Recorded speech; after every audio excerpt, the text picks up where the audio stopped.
ইনকিলাব মঞ্চের এই সংগঠক শরীফ ওসমান হাদিকে আল্লাহ তাআলা বেহেশত নসিব করুন, তার মা, তার সন্তান, তার স্ত্রীকে আল্লাহ ধৈর্য দান করুন। রোডঘাট বন্ধ করে কোনো লাভ নাই। মানুষকে কষ্ট না দিয়া যমুনা ঘেরাও দাও, ডক্টর ইউনূসকে আলটিমেটাম দাও। বাংলাদেশে ভারতীয় দূতাবাসের কোনো কার্যক্রম চলতে পারবে না।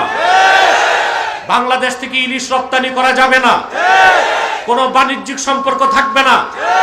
54 বছরে বাংলাদেশের পরীক্ষিত শত্রু ভারতের সাথে আর আজ থেকে কোনো সম্পর্ক রাখা যাবে না।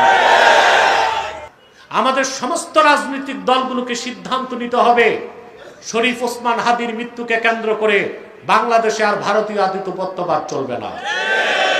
ভারত পন্থায় যারা রাজনীতি করতে চায়, বাংলাদেশে তাদের রাজনীতি করতে দেওয়া হবে না।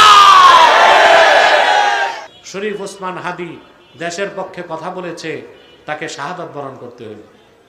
সে শহীদ, আমার মন বলে সে শহীদ। জুমার নামাজের পর গুলিবিদ্ধ হয়েছে, 1 সপ্তাহ পর জুমার রাতে মৃত্যুবরণ করছে। শহীদ ব্যক্তি, যে সম্ভব হয় আপনারা তার জানাজায় শরীক হবার চেষ্টা করবেন। আমরা দোয়া করব, অল্প বয়সে মাত্র 32 বছর বয়স পেয়েছে, এই বয়সে সে দেশের পক্ষে কথা বলে।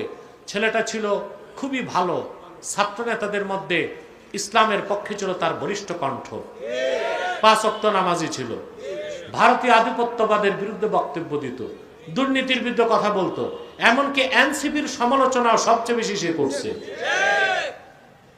ইনকিলাব মঞ্চের এই সংগঠক শরীফ ওসমান হাদিকে আল্লাহ তাআলা বেহেশত নসিব করুন, তার মা, তার সন্তান, তার স্ত্রীকে আল্লাহ ধৈর্য দান করুন।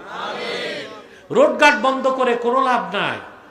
আমাদের সমস্ত রাজনৈতিক দলগুলোকে সিদ্ধান্ত নিতে হবে, শরীফ ওসমান হাদির মৃত্যুকে কেন্দ্র করে বাংলাদেশে আর ভারতীয় আধিপত্যবাদ চলবে না। ভারত পন্থায় যারা রাজনীতি করতে চায়, বাংলাদেশে তাদের রাজনীতি করতে দেওয়া